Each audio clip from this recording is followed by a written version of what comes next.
ಸುಮಿತ್ರಾ ಮನೆಗೆ ಬಂದಾಗ ಕಾವ್ಯ ಅತ್ತೆಯನ್ನು ನೇರವಾಗಿ ಪ್ರಶ್ನೆ ಮಾಡುತ್ತಾಳೆ.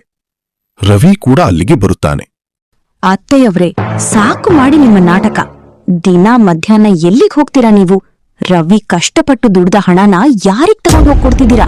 ನಮ್ಮನ್ನು ಸಾಲಗಾರನಾಗಿ ಮಾಡಕ್ ನೋಡ್ತಿದ್ದೀರಾ? ಸುಮಿತ್ರಾ ಕ್ಷಣಕಾಲ ಗಾಭರಿಯಾಗಿ ನಂತರ ಕಟುವಾಗಿ, ನನ್ನ ವೈಯಕ್ತಿಕ ವಿಷಯ ಕೇಳಕ್ ನೀನ್ ಯಾರೇ ಕಾವ್ಯ?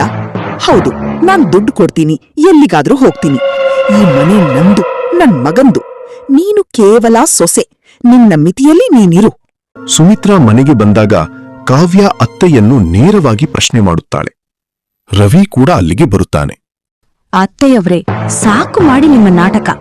ದಿನ ಮಧ್ಯಾಹ್ನ ಎಲ್ಲಿಗ್ ಹೋಗ್ತೀರಾ ನೀವು? ರವಿ ಕಷ್ಟಪಟ್ಟು ದುಡ್ದ ಹಣನ ಯಾರಿಗ್ ತಗೊಂಡ್ ಹೋಗ್ಕೊಡ್ತಿದ್ದೀರಾ? ನಮ್ಮನ್ನು ಸಾಲಗಾರನಾಗಿ ಮಾಡಕ್ ನೋಡ್ತಿದ್ದೀರಾ? ಸುಮಿತ್ರಾ ಕ್ಷಣಕಾಲ ಗಾಭರಿಯಾಗಿ ನಂತರ ಕಟುವಾಗಿ, ನನ್ನ ವೈಯಕ್ತಿಕ ವಿಷಯ ಕೇಳಕ್ ನೀನ್ ಯಾರೇ ಕಾವ್ಯ? ಹೌದು, ನಾನ್ ದುಡ್ಡು ಕೊಡ್ತೀನಿ, ಎಲ್ಲಿಗಾದ್ರೂ ಹೋಗ್ತೀನಿ. ಈ ಮನೆ ನಂದು, ನನ್ ಮಗಂದು. ನೀನು ಕೇವಲ ಸೊಸೆ. ನಿನ್ನ ಮಿತಿಯಲ್ಲಿ ನೀನಿರು.